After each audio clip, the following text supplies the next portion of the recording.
Boa noite, pessoal. Vamos dar início à nossa aula de sistemas hidráulicos e pneumáticos ligados aqui da Universidade de Fortaleza. A hoje, quarta-feira, dia 8 de abril, então, turma do horário CD-noite. Vamos falar hoje sobre um exercício, um projeto de uma prensa pneumática para moldar canaletas. Então, a gente vai fazer todo o cálculo de consumo, dimensionamento e um circuito pneumático para acionamento da mesma, tá? Mais uma atividade a fim de reforçar o conhecimento em prol de toda a matéria que a gente já discutiu, ok? Então, quando a gente continuar aqui dando a continuidade, dobrar peças que podem ser produzidas com facilidade, sem a necessidade de uma prensa excêntrica ou hidráulica, utiliza-se componentes disponíveis no mercado para a criação de uma solução. Com componentes pneumáticos, fazem os movimentos necessários sem variar direções. A ilustração apresenta a sequência de dobra. Então, aqui é a mesma ferramenta. Nós colocamos ela numa imagem de 4 posições, 4 estágios de trabalho. Aqui ela está toda recuada, né, em aberto, a gente fala. Essa linhazinha preta aqui é a chapa que a gente vai moldar. Então, temos aqui, o primeiro avanço seria esse item vermelho, seria o primeiro componente. Conforme ele faz o avanço e começa a descer, aqui temos o atuador, ele desce. Ele faz a primeira dobra na peça, tá? Realiza a dobra central da peça. Quando eu chego no estágio do 3, ele vai acionar as 2 dobras laterais, ou seja, ele vai acionar primeiro o atuador do lado esquerdo ou direito, posteriormente o do outro lado, e vai fazer essas pequenas dobras aqui dentro. E, por último, todos os atuadores recuam, e aí a gente tira a nossa pecinha aqui do molde, desencaixa ela, ok? Ou seja, você tem aqui uma operação de estampagem, de dobra, né? Por meio de atuadores pneumáticos. São 3 atuadores que vão fazer a dobra do nosso componente, ok? Então, o que acontece aí? Como que seria essa nossa lógica de funcionamento? Para a gente pensar no circuito, eu tenho um botão para atuar o primeiro cilindro, primeiro avanço. Um segundo botão atuaria um dos lados, atuaria a primeira dobra lateral. O terceiro botão atuaria a segunda dobra lateral. E um quarto botão faria o recuo de todos os elementos. Pode parecer meio complexo de visualização, mas aqui a gente tem só uma imagem, uma maior resolução, aumentada aí para a gente poder entender. Então aqui é a posição inicial, a gente apoia a nossa chapinha aqui, a nossa peça aqui nesse suporte, e aperta o primeiro botão. Quando apertar o primeiro botão, ele vai avançar, esse atuador ele vai fazer essa primeira dobra. Ok? Quando eu apertar o segundo botão, vai avançar o primeiro lado. Quando eu apertar o terceiro botão, vai avançar o segundo lado. Quando eu apertar o quarto botão, todas elas recuam e a peça fica livre. Ou seja, está realizado o nosso processo de fabricação por estampagem. Nós vamos ter moldado, conformado a nossa peça dentro de uns processos mecânicos de fabricação. Okay? Para vocês entenderem isso na prática, a gente montou aqui uma lógica de simulação lá da bancada, para a gente poder visualizar. Então, veja a sequência. Nós temos aqui ó, os 4 botões, botão número 1, número 2, número 3, número 4. Primeiro atuador, segundo atuador, primeiro atuador lateral, segundo atuador lateral. E quando apertar o 4, todos vão voltar. Veja a sequência do vídeo. Ela pode parecer pulsada para vocês agora, mas depois, quando vocês assistirem o vídeo na íntegra, ele será melhor apresentado, tá? Então, todos voltam. Eu vou repetir o vídeo narrando etapa por etapa. Então, olha lá, apertando o primeiro botão, avança o primeiro atuador. Segundo botão, avança o segundo atuador. Terceiro botão, avança o terceiro atuador. E o quarto botão, todos retornam à posição inicial. Ok? Quando a gente pensa numa lógica dessa, existe o que é envolvido aqui? Nós temos que fazer o dimensionamento em função da força de prensagem, qual que é a força necessária, né? Ou o diâmetro do atuador, ou a pressão de trabalho, são características que a gente pode calcular em função da reação dessa dobra, né? Quais seriam as forças laterais, o consumo total desse sistema e o circuito pneumático para atender esta demanda. Então, são 3 parâmetros que nós vamos discutir hoje, na aula de hoje. Ok? Então, vamos lá? Primeiramente, o que eu tenho que lembrar com vocês? A geometria e forma construtiva dos atuadores. Então, eu fiz uma apresentação aqui já com algumas coisas pré-determinadas para facilitar nosso trabalho.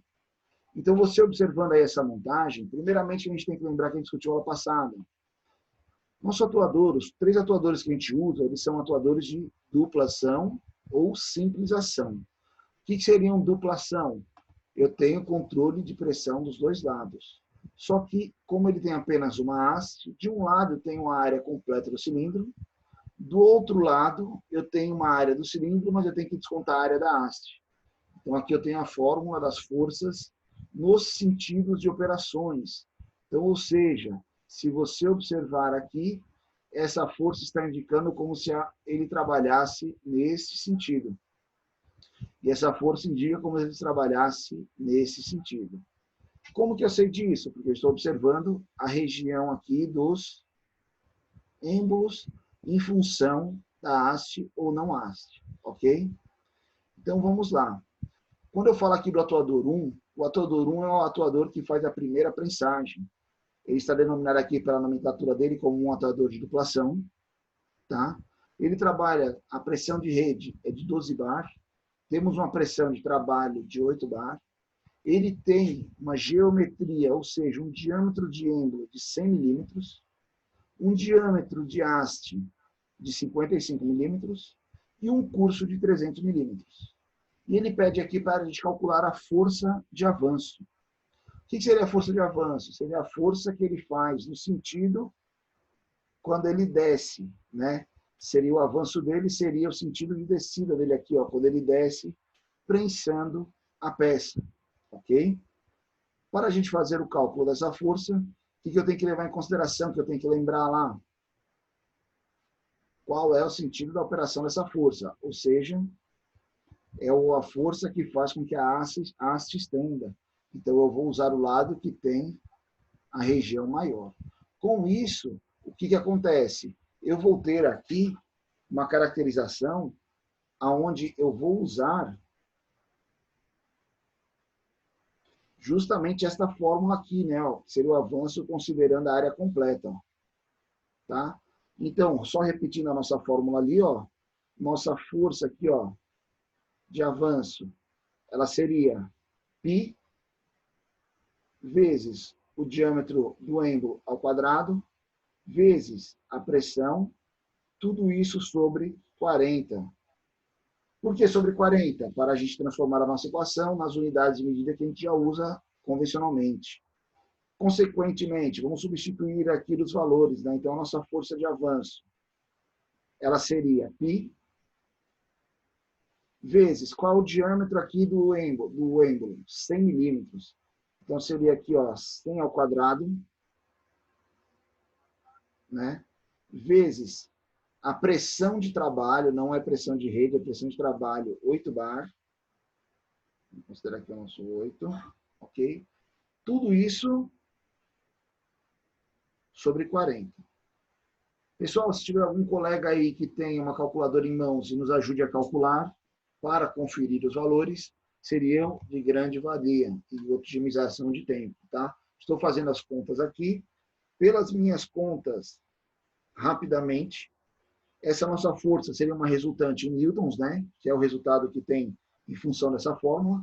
Seria uma força de 6.283,18 newtons. Tá? Consequentemente, a força que a gente não trabalha em newton, a gente trabalha em quilogramas-força. Se eu dividir aqui pela força da gravidade, 9,81, eu teria uma força de avanço, tá? De 640,48 quilogramas-força. Ok? Então, essa seria a força de prensagem do nosso sistema. Vou preencher aqui corretamente, ó. 640 quilogramas-força. Ou seja, essa é a força necessária para que ele execute nosso primeiro prensagem aqui, ó. Ela faça essa primeira dobra aqui do elemento. Teoricamente, acho que seria o elemento de maior força. Ok? O segundo e o terceiro atuador, o 2 e o 3, eles estão classificados aqui ó, como simples ação, retorno por mola. Tá? Trabalham também sob uma pressão de 12 bar. Temos aqui a pressão de trabalho dele de 8, aqui é a pressão de rede. Aqui já é diferente, ó. Foi informado para a gente já o valor da força. Só que ele pede qual o diâmetro do êmbolo para que essa força seja aplicada. Vejam que em cima da mesma fórmula, primeiramente que fórmula eu uso, né? Esse avanço ou esse, avanço, força de avanço. Se eu observar aqui do lado oposto do atuador, ele tem aqui o diâmetro livre. Então, seria essa mesma fórmula aqui que a gente já tem. Tá? Então, ou seja, se eu colocar nossa fórmula aqui, como que ela ficaria expressa? Força, né? Ó, desculpa. Então, aqui ó, seria a força igual π, né? Ó, vezes lesão ao quadrado, que é o que a gente quer, vezes a pressão de trabalho, né? Ó, todo mundo sobre 40. Primeira coisa que eu preciso fazer para substituir aqui na fórmula. A nossa força, ele deu 350 quilos, mas ela é em Newton, né? Então, eu preciso aqui multiplicar por 9,81 para ela ter a resposta em Newton. Eu fazendo esse cálculo aqui rapidinho, eu chego no valor de 3.433,5 newtons. Tá? Pessoal, se alguém puder ir corrigindo, comparando, aí, tirando a prova real, é de grande valia. Então, essa seria a força do nosso atuador. Então, vou substituir aqui essa força, 3.433,5. Ela é igual ao quê? A π, que multiplica esse diâmetro ao quadrado, vezes a pressão. Qual é a pressão dele de trabalho? 8 ali, né? Ó. 8. E tudo isso dividido por 40. Eu executando essa conta aqui, a nossa força, o nosso diâmetro, desculpa, ó. Então, o diâmetro final do nosso êmbolo aqui, né, necessário, deu 79,92 milímetros. Tá? Ou seja, aproximadamente 80 milímetros. Então, vou vir aqui na resposta e vou colocar aqui os 80 milímetros. Ok? Seria aí o diâmetro do nosso êmbolo, dos atuadores 2 e 3. Ok? Maravilha. Com isso, a gente já tem o quê? A geometria de todos eles, tanto questão de força quanto questão de dimensionamento. E aí a gente pergunta, né, para vocês, qual seria o consumo desse sistema, já que ele é um sistema automático? A gente fez a simbologia ali para acionamento manual, mas ele poderia ser automático, e trabalha num regime de 2.000 peças por hora. Ou seja, ele repete esse ciclo 2.000 vezes por operação, por minuto, por hora, desculpa, por hora. Se a gente for pensar aí, por exemplo, ó, 2.000 dividido por 60, é como se ele fizesse aí 33,3 peças por minuto, né? Dividindo isso aí por 60 novamente, ele faz uma peça a cada meio segundo. Ou seja, uma frequência alta, tá? E aí que você pensa, ou seja, ele tem um consumo elevado de ar comprimido, talvez, né? A gente não sabe, a gente precisa calcular. Como a gente faria esse cálculo?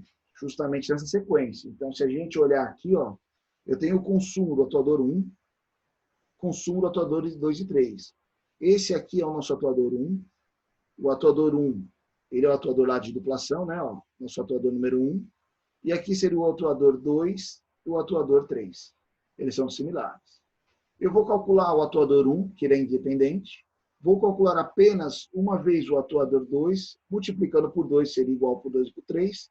Somando este total, seria o consumo total aí do nosso sistema, né? Ou seja, o quanto de ar a gente precisa em função desse nosso tempo. Vamos lá? Então, aqui, ó, primeiramente, eu tenho um atuador de duplação. Quando eu penso no atuador de duplação, eu lembro que ele tem os dois lados de consumo. Por que os dois lados de consumo? Eu preciso de A para fazer que ele avance e preciso de A para fazer com que ele retorne, porque ele está apontado para a graxa, a gravidade não vai ajudar. Então, eu tenho ar dos dois lados. Se eu tenho ar dos dois lados, a gente tem os dois lados da fórmula, né? Ó, o lado considera apenas o desão sem haste e o lado que considera o outro lado oposto com a haste, vezes o número de ciclos. Então, vamos lá. Esse consumo aqui, ó. Opa, desculpa, ficou meio feio. O consumo aqui, ó, desse atuador 1. Eu já vou substituir direto aqui, viu, pessoal? Tá?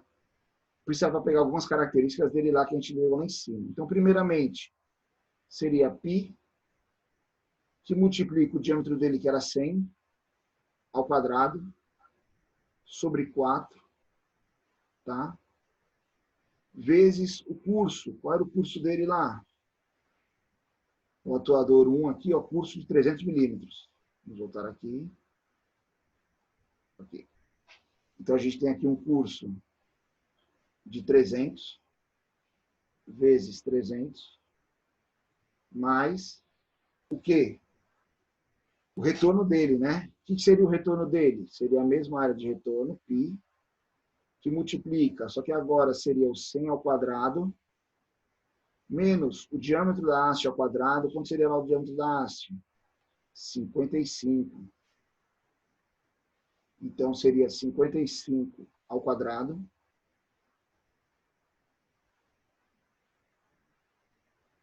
né? Dividido por 4, vezes o curso, 300.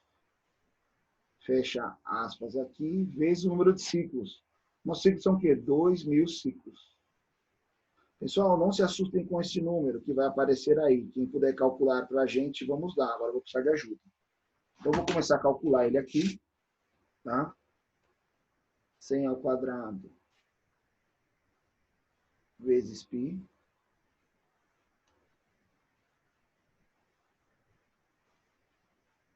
Dividido por 4 vezes 300. Tá? Só esse valor aí, ó, já não dá um número de 2 milhões. 356.194,5 mais, vou calcular o outro lado aqui, tá? Fazendo isso para fazer em partes. Então, aqui seria 100 ao quadrado menos 55 ao quadrado vezes π dividido por 4 vezes 300, tá? Esse valor já deu aqui um consumo de 1.643.445,6. Tudo isso, tá, ó, vezes 2.000. Então, quanto vai dar esse nosso consumo do atuador 1 aqui? Vamos lá.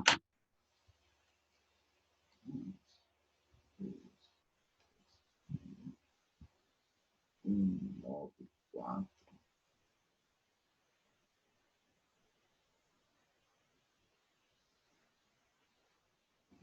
94,5 vezes 2.000. Qual foi uma mais? Olha que legal, pessoal. Dá até para arredondar aí. Deu aqui um consumo de 7.999.000. A verdade, 900 milhões, está certo. Muito maior, 7.228. Desculpa, 280.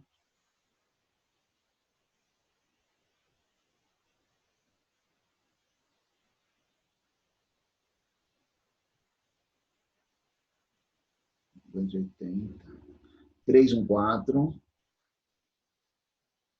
tá? Aí seria o quê? Isso aqui, milímetros cúbicos por hora. A gente vai dividir aqui por 10 elevado a sexta. Então, eu vou dividir aqui por 1, 2, 3, 6, tá? Seria 7.000, 7.999, vou colocar aqui 8.000, tá? Então, seria 8.000 litros por hora. Ou seja, o consumo desse nosso equipamento, se eu dividir por 1.000 novamente, seria de 8 metros cúbicos por hora. Esse seria o consumo do atuador 1, trabalhando num regime de 2.000 ciclos por hora. Ok? Temos ainda o atuador 2 e o atuador 3. Vamos calcular aqui agora como se fosse o atuador 2. Né? Então, vamos lá. Consumo aqui do atuador 2, que vai ser igual ao consumo do atuador 3. O que ele usa em consideração aqui para funcionar? Vocês entendem que ele vai preencher de volume somente a primeira câmara de avanço? Ele não preenche o retorno é quem faz é a mola, ou seja, então a gente só tem consumo no avanço. Logo, a nossa fórmula vai ser o quê?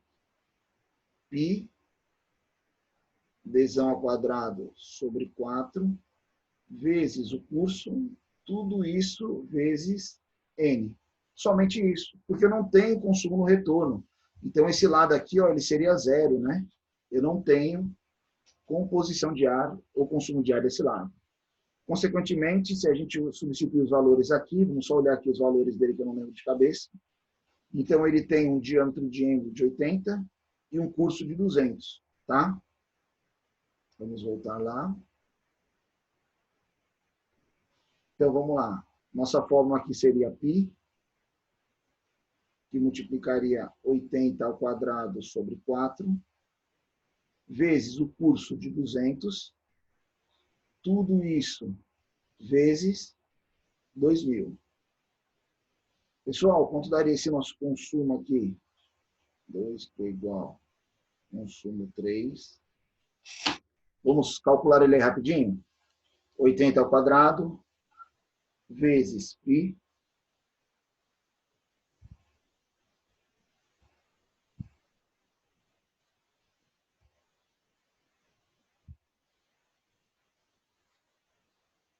dividido por 4 vezes 200 vezes 2.000. Interessante. Então, vamos lá. Dá um número grande também, não se assustem, tá? 2, 010, 619, 298,0, tá? Ou seja, esse seria o consumo dele, vou colocar 1,0 aqui também só para não atrapalhar o raciocínio. O consumo dele. Se eu dividir ele por 10 elevado a sexta, seria 2.000. Opa, rapidinho, só preencher aqui, ó. Aqui ele seria, então, milímetros cúbicos por hora, tá? Então, milímetro aqui também subiu, vou deixar ele aqui. Então, ou seja, se a gente converter ele aí, seria então 2.010 litros por hora. Consequentemente, 2 metros cúbicos por hora. Ok? Então, esse aqui, ó, seria o consumo do atuador 2 e o atuador 3. Ou seja, consumo total aqui do nosso sistema, ó, seria o quê? Consumo do atuador 1, consumo do atuador 2, consumo do atuador 3. Que seria 8 mais 2 mais 2. Como consequência, consumo total aqui do nosso sistema seria o quê? 12 metros cúbicos por hora. Esse é o consumo do nosso sistema para fazer 2.000 peças. Ok? Entenderam o raciocínio que a gente fez aqui? Em função de um atuador e de dois atuadores similares, calculamos o primeiro, calculamos o segundo tinha 2 vezes, multiplicamos ele por 2, chegamos ao consumo total do sistema.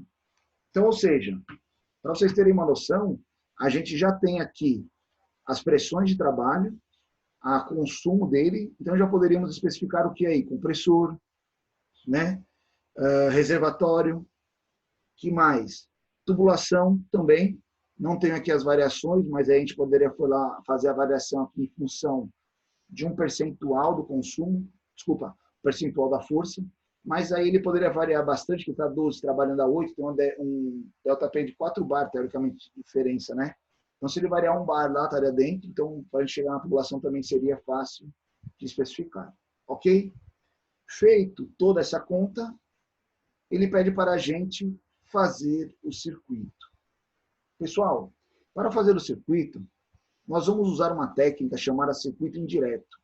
Os circuitos que a gente fez até agora são circuitos mais básicos, onde a gente controlava diretamente o atuador que acionava, que comandava o cilindro, né? Então a gente controlava a válvula que acionava o atuador.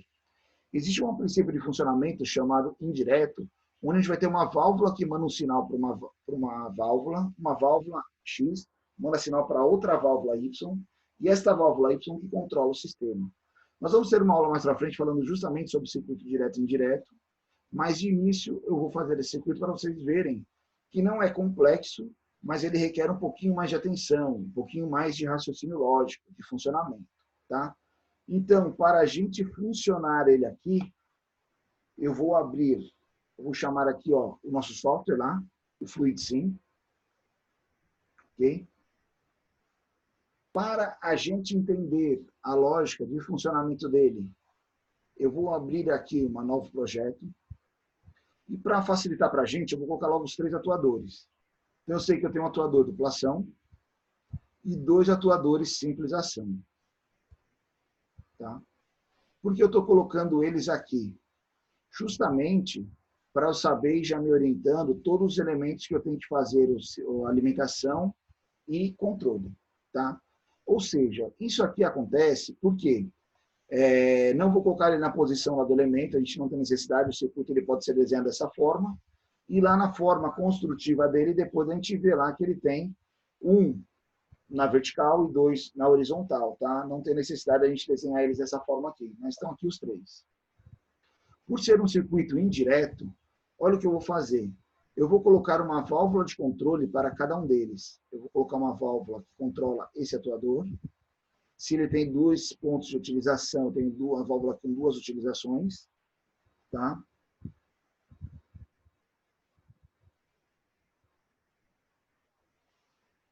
Ah, Carlos, estou vendo suas contas aqui agora. Tranquilo, depois eu faço a conferência ali do valor, mas acho que bate. Viu? Eu vi aqui no chat aqui agora. Foi mal, podia deixar na outra tela aqui. Então, eu tenho um atuador com 2 conexões. Então, 2 conexões à válvula. Se um atuador com apenas uma conexão, vou usar apenas uma válvula de uma conexão. E outra válvula de uma conexão para esse atuador. Tá? Vou fazer só um rearranjo aqui que vai facilitar a nossa vida. Como o circuito é um pouquinho maior, eu vou usar um pouquinho mais de espaço. Ok? Tá? Para acionar esses elementos, nós precisamos de 4 botões. Então, eu preciso de um botão para avançar o primeiro, um botão para avançar o segundo, um botão para avançar o terceiro e um botão para todos retornarem. Tá? Já já vocês vão entender o funcionamento dele aí. Estou só posicionando e vou explicar para vocês como vai funcionar isso. Essa aqui seria a nossa lógica direta. Eu preciso aqui só de uma rede primária para alimentar nosso sistema. Nossa rede primária é aquele nosso mantra, né? Ó, compressor, unidade de manutenção, chave geral, né? Pronto, temos aqui praticamente o nosso circuito montado. Os elementos. Vou dar um zoom aqui. Não se assustem, tá? Vou minimizar aqui, vou aumentar a tela só para ver se ele aumenta aí para a gente a resolução e poder entender. Pessoal, vamos lá. Eu vou configurar as válvulas em função do trabalho dela. Essa nossa válvula aqui vai ser o nosso primeiro botão. Então, ela vai ser acionamento por botão, retorno por mola. É um botão de impulso. Essa nossa segunda também vai ser uma válvula de botão, retorno por mola, seria o botão número 2. Aqui seria o nosso botão número 3 também, de pulso, retorno por mola. E aqui seria o nosso botão número 4, também de pulso, retorno por mola. Então, quando apertar o primeiro, esse aqui avança. Quando apertar o segundo, este avança. Quando apertar este, o terceiro avança. Quando apertar este, todos voltam. Tá? Essa é a lógica de funcionamento. Para ser circuito indireto, essa válvula que tem um botão, que é uma válvula de sinal, que a gente chama, ela vai mandar um sinal para as válvulas de controle, que são justamente essas 3 válvulas aqui que controlam um elemento. Se ela é uma válvula de controle, ela trabalha com sinal. Ou seja, ela vai trabalhar com 2 sinais pneumáticos, um de cada lado. Isso aqui são sinais que recebem sinais. Pode ser elétrico, pode ser pneumático, pode ser hidráulico, tem várias formas. Essa válvula também são 2 sinais pneumáticos, eu vou usar aqui nesse nosso circuito. E a terceira de controle, mesma coisa, 2 sinais pneumáticos. Tá? O que acontece? Quando eu apertar esse botão, ele vai mandar um sinal para essa nossa válvula. Se é sinal, pessoal, ele não é contínuo, ele é pontilhado. Eu vou dar 2 cliques na linha, falar que é uma linha de controle, ele fica pontilhado ali. Ok? Inicialmente, ele começa recuado. Se ele começa recuado, ele está aqui, ó, com a pressão que chega no 1, vai para o 2, ele fica recuado. Consequentemente, o outro fica ligado numa conexão 4 aqui do nosso cilindro. Então, temos o primeiro atuador ligado. O segundo, ele vai receber um botão, um sinal daqui deste outro botão. Se é sinal, ele é pontilhado. Tá? Vou aproximar um pouquinho aqui que vai facilitar essa nossa montagem.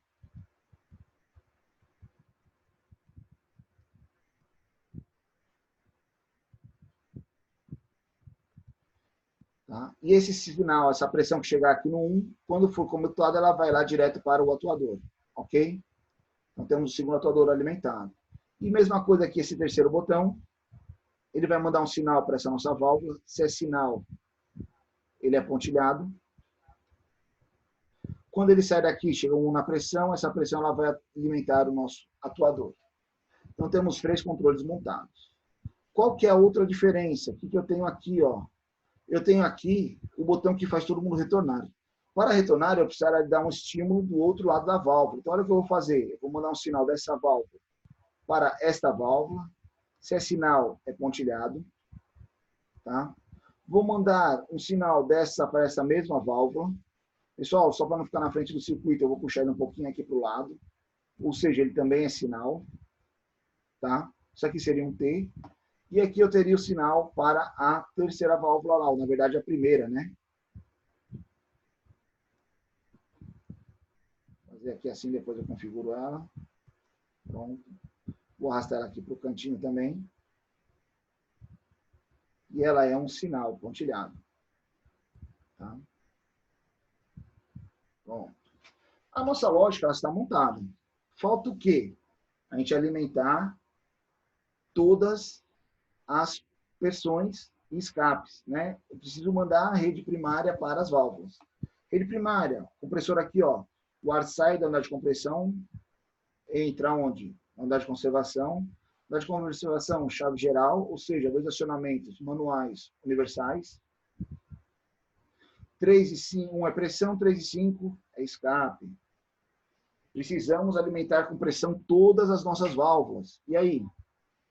Vou chamar uma pressão para cá, ó, conexão 1. Tem uma outra conexão 1 aqui também, ó, de pressão. Maravilha. Tem uma conexão 1 de pressão aqui, ó. Vou trazer ela para cá. Como é que eu corrijo já esse posicionamento? A gente vai trazer ele para cá e para cá. Tá? Pronto.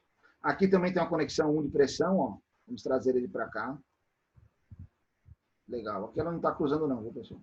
Opa, uma conexão 1 aqui também, a gente tinha esquecido. Né? Temos pressão aqui também, ó. Vamos mandar ela para cá. Vamos só organizar ela aqui. E temos uma pressão aqui também, ó. Né? Subir um pouquinho essa válvula, eu consigo subir essa nossa conexão aqui, ó, para não bater nessa. E estamos aqui. Pronto. Até o momento, nem todas as pressões foram alimentadas, nenhuma linha se cruzou ainda, né? Maravilha. Todas as conexões 3 e 5 são escape. Então, a gente tem que colocar aqui, ó, escape em todo mundo. Se a gente esquecer, vai dar aquele alerta de erro, e aí a gente volta e recupera. Mas a gente lembra aqui que a gente vai colocar em todos os elementos.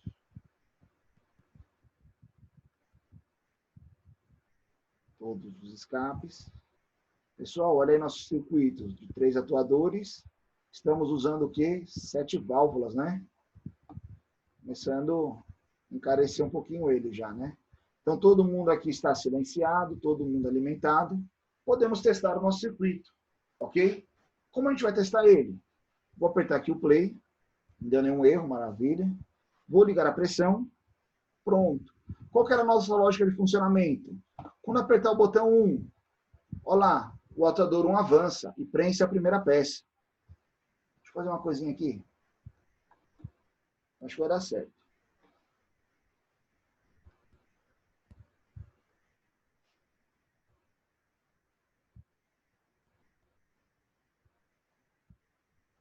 Pronto, ó. Vamos voltar aqui, vou dar um stop aqui rapidinho. Vou colocar aqui, ó, somente uma opção para ficar um pouquinho mais lento, para a gente poder visualizar.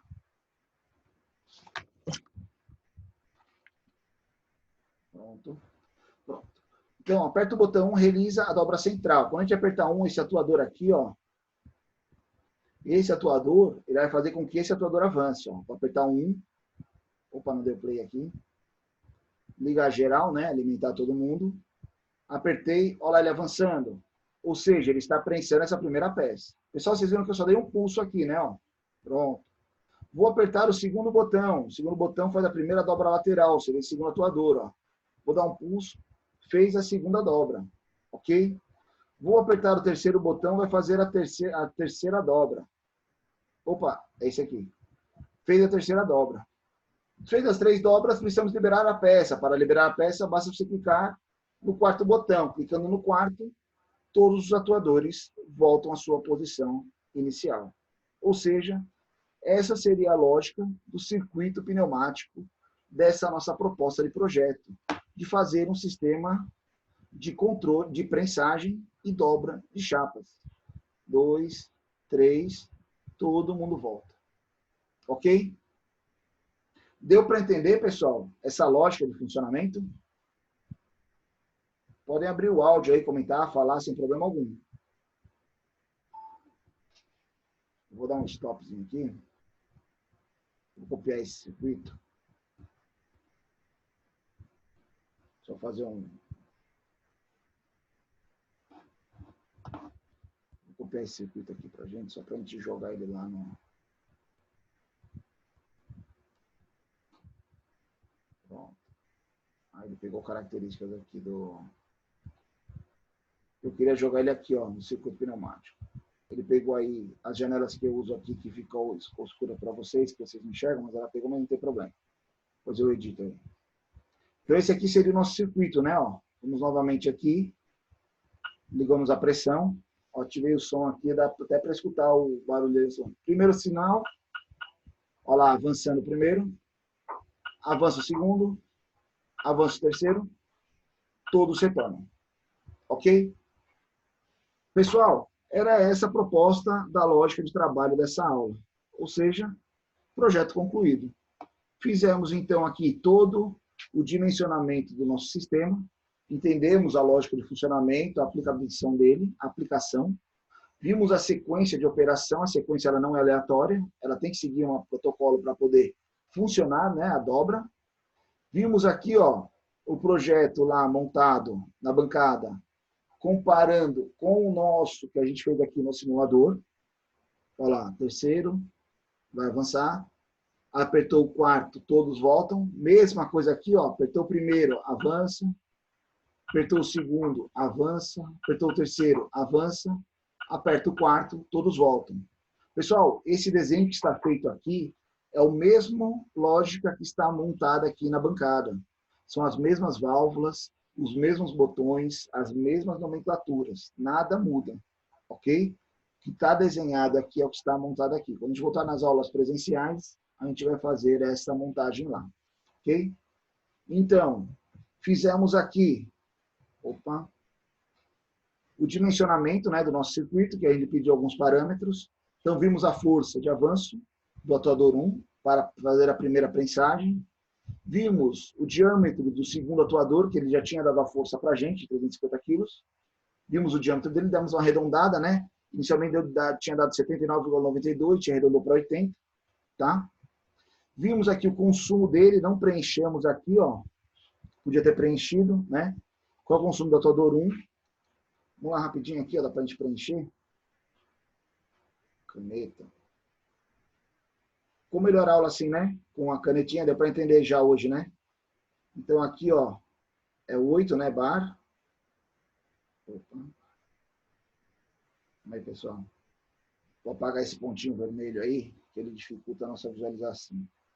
A minha visualização, pelo menos. Então, vou ativar lá novamente a caneta, né? Ó. Então, aqui, ó, fica uma pressão, um consumo, né, de 8 bar. Cada um desses usou 2 bar. Consumo total ficou em 12, né? 12 metros cúbicos por hora. Então, seria esse o nosso consumo, ok? Vimos aqui, então, aí novamente, a parte do cálculo do consumo, igual a gente preencheu lá, né? Um foi 8. Cada um desses foi 2, estou totalizando 12, porque são 2 modelos do atuador 2. Vimos aqui a sequência de operação, criamos o nosso circuito e finalizamos o nosso projeto. Ok? Sobre isso que foi discutido aqui na aula, alguma dúvida? Algum comentário, sugestão, observação, crítica? Estou aberto aí, fiquem à vontade. Legal. O Arthur falou que deu para entender. Tranquilo, Carlos Henrique. Realmente o Carlos falou aqui que melhorou, né, a escrita. Tem que só melhorar a minha caligrafia aqui, né, que ela não está muito bacana ainda. Essa canetinha aqui não é muito fácil de escrever. Você escrever num canto, digitar não, escrever num canto e ler o resultado em outro. Um pouco meio complexo ainda. Mas a gente vai melhorando aí a nossa didática, ok? Pessoal, sobre a aula de hoje, mais alguma dúvida?